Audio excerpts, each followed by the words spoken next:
The press stopped being helpful in any way long before COVID-19 arrived.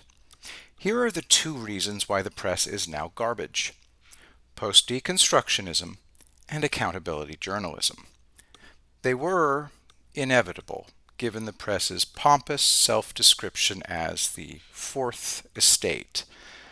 Nobody's quite sure who coined the term, but it refers to the traditional three estates of the clergy, the nobility, and the commoners. The term has been traced as far back as 1821 in Britain.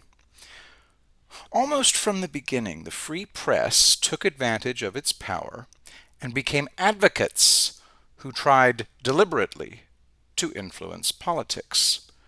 I believe in a free press, but I also believe in the public's responsibility to inform itself. It's quite easy to see when the press is lying. Today, the press uses as sources persons familiar with so-and-so's thinking.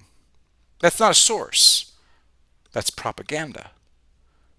Things got much worse when leftists fell in love with deconstruction, a philosophy that posits that words have no meaning. Post-deconstructionism is the world after the adoption of deconstructionism. Deconstructionism was originated by French philosopher Jacques Derrida. Journalism uses words to communicate ideas. When journalists believe that words have no objective meaning, that automatically negates everything they write and say. Today, journalists report their own personal narratives, which is how they rationalize lying. The press reported that Trump claimed that COVID-19 is a hoax. He didn't say anything of the kind. Here's what he said, quote, "Now the Democrats are politicizing the coronavirus.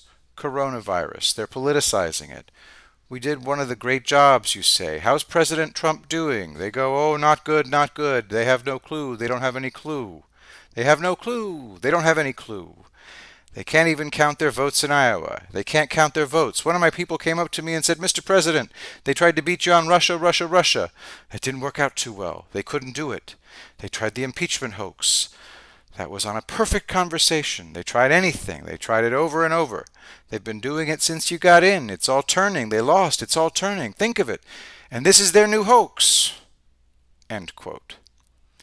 But according to the personal narratives of journalists, Trump said that COVID-19 is a hoax.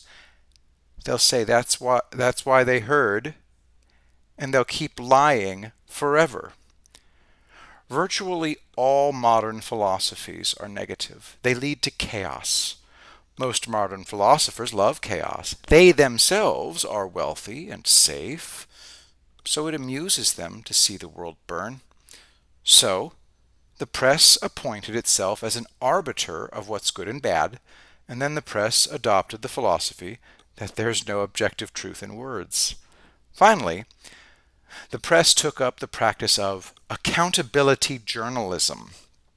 It is the brainchild of the AP's new Washington bureau chief, Ron Fournier. Quote, "Accountability journalism is about holding politicians accountable to the personal conclusions of reporters. It is about reporters getting the opportunity to call it as they see it, liberated from the need for equal treatment of all sides." End quote. See? Personal narratives.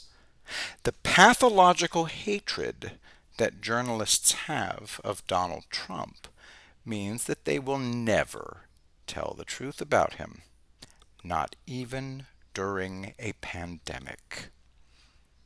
One of Merriam-Webster's definitions of journalism is writing characterized by a direct presentation of facts or description of events without an attempt at interpretation. Who does that anymore? Can you think of anyone? The press adopted the narrative that COVID-19 is the end of the world and it's all Trump's fault. So the press is in no position to criticize anyone for anything. The fun part is coming. we're going to see Joe Biden start punching voters and screaming profanity. And journalists will tell you that it's great. Personal narratives, man. When the sane don't accept these narratives, the press will lose it. The Democrats and the press are doing their best to re-elect Trump, and they don't even know it. They'll never know it.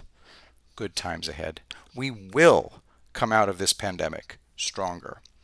The press did everything it could to make everything worse. All those personal narratives don't include two things. First, from Sun Tzu, let your plans be dark and impenetrable as night, and when you move, fall like a thunderbolt. And then Donald Trump from Think Big, when people wrong you, go after those people because it is a good feeling and because other people will see you doing it. Trump has no reason whatsoever to hold back. It's going to be absolutely beautiful.